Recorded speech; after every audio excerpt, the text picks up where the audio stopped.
Seiko est sans conteste une référence dans le monde des montres de plongée depuis les années 60.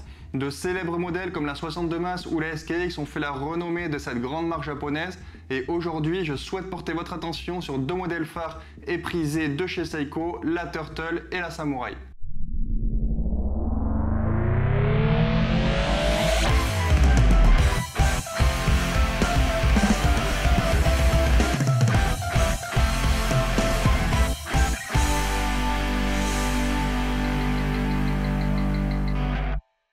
Pour cette comparaison, j'ai choisi les deux derniers modèles de l'édition The Grid Blue avec un cadran inspiré des reflets sur la surface de l'océan avec de très beaux détails ondulés. La Samurai SRPJ 93 sur son rubber et la Turtle SRPK 01 sur son bracelet acier. C'est un partenariat avec PADI qui est le leader mondial de la formation à la plongée et Seiko fait don d'une partie des bénéfices liés à ces montres à des organisations de conservation marine. Et avant d'entrer dans le vif du sujet, une petite précision s'impose, même si j'ai mentionné Turtle et Samurai, en réalité il s'agit des modèles King Turtle et King Samurai. Donc la distinction réside principalement dans l'ajout d'un verre saphir, d'un cyclope et d'un insert de lunettes en céramique. Donc ces améliorations techniques renforcent vraiment la durabilité et la robustesse de ces montres. Le saphir et la céramique sont bien reconnus pour leur résistance aux rayures, ce qui est particulièrement important pour une montre qui se veut un compagnon d'aventure. Donc c'est une véritable montée en gamme et forcément ça s'accompagne d'une augmentation de prix,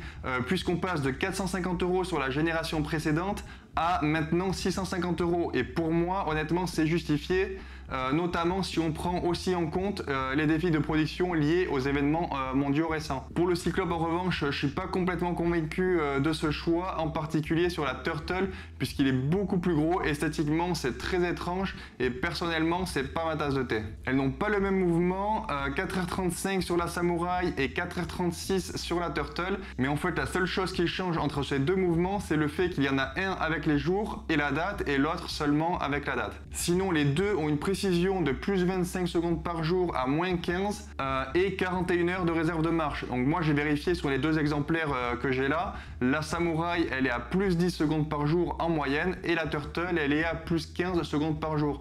Mais ça va dépendre de chaque montre. Et si vous voulez savoir comment régler votre montre, j'ai fait un tuto pour ça. Vous tapez régler votre montre BB Mode sur YouTube et vous allez trouver très facilement. Les deux boîtiers sont en acier inoxydable, mais la Turtle est un peu plus grosse puisqu'on a 45 mm de diamètre contre 43,8 mm de diamètre pour la Samurai et une épaisseur de 13,2 mm contre 12,8. Donc c'est des montres assez imposantes. Donc je vais vous montrer ce que ça donne là sur mon poignet de 17,5 cm. Et paradoxalement, c'est la plus grosse qui me va le mieux puisque la Samurai n'épouse pas bien mon poignet et paraît à peine trop grosse pour moi. Dites-moi ce que vous en pensez, si vous êtes du même avis ou pas. Évidemment, ce sont des vraies plongeuses, donc on a bien une étanchéité de 200 mètres qui conviendra à quasiment tout le monde.